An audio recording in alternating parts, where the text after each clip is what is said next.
క్యారెక్టర్‌లో ఏమన్నా చిన్న తేడాలుండి, ఏ మందో, సిగరెట్టో, అమ్మాయిలో ఇట్లాంటి అలవాటుంటే క్యారెక్టర్ అసాసినేషన్ చేస్తారు. ఆస్తులుంటే వాటిటి మీద బురద చల్లి అది నాశనం అయ్యేలా చూస్తారు. రామోజీరావు గారికి వ్యతిరేకంగా, ఈనాడుకి వ్యతిరేకంగా ఎవరైనా చేస్తే వాళ్ళ జీవితాల్ని సర్వనాశనం చేస్తారు. కాకపోతే అలాంటి లోపాలేమీ లేకపోవడం వల్ల ఉండవల్లి పోరాటం మాత్రం కొనసాగుతుంది. సుప్రీంకోర్టు దాకా మార్గదర్శి ఫైనాన్స్ మీద వెళ్ళడం అన్నటువంటిది ఇక్కడ కీలకం.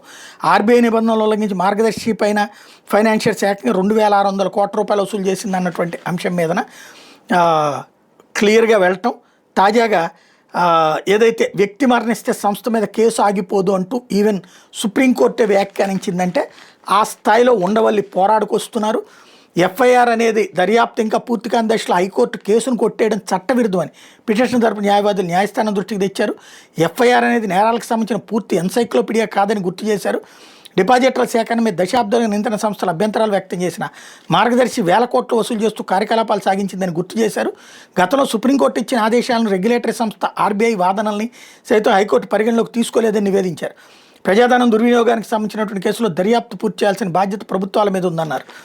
ముందుగా మార్గదర్శి ఫైనాన్సెస్ అక్రమాలను అవకతవకాలను నిగ్గుదేల్చేందుకు అప్పటి ప్రభుత్వ సలహాదారు ఫైనాన్స్ రంగాచారి నియమిస్తూ 2006 డిసెంబర్ 19 జీవో 800 జారీ చేసింది ప్రభుత్వం. అలాగే మార్గదర్శి ఫైనాన్సెస్ మీద చట్ట ప్రకారం న్యాయస్థానాలు ఫిర్యాదు చేసేందుకు తదనుగుణంగా చర్యలు తీసుకునేందుకు ఐపీఎస్ అధికారి కృష్ణరాజును అధికృత అధికారిగా నియమిస్తూ అదే రోజు జీవో 800 జారీ చేసింది.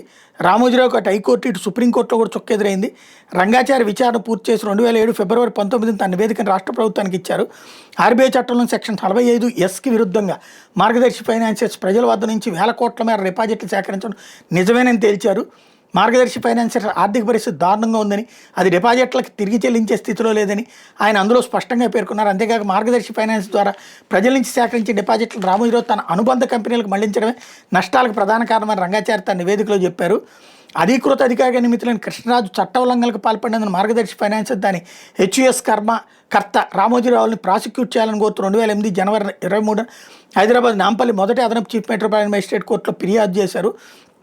ఆర్బీఐ చట్టంలో సెక్షన్ 45(s)కి విరుద్ధంగా ప్రజల నుంచి డిపాజిట్లు స్వీకరించడం నిషిద్ధమని, అయితే మార్గదర్శి ఫైనాన్సెస్ అందుకు విరుద్ధంగా డిపాజిట్లు సేకరించి నేరం చేసిందని ఆయన తన కంప్లైంట్లో పెట్టారు.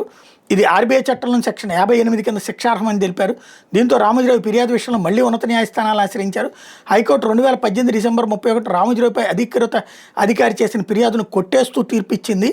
తెలంగాణ హైకోర్టు తీర్పు మీద ఉండవల్లి అరుణ్ కుమార్తో పాటు అప్పటి వైఎస్ జగన్మోహన్ రెడ్డి ప్రభుత్వం సుప్రీంకోర్టును ఆశ్రయించడం, అలాగే హైకోర్టు తీర్పులో కొంత భాగం మీద అభ్యంతరం వ్యక్తం చేస్తూ మార్గదర్శి రామోజీ కూడా సుప్రీంకోర్టులో పిటిషన్ వేయడం, వీటన్నిటి మీద విచారణ జరిపిన సుప్రీంకోర్టు హైకోర్టు ఇచ్చిన తీర్పును కొట్టేసింది.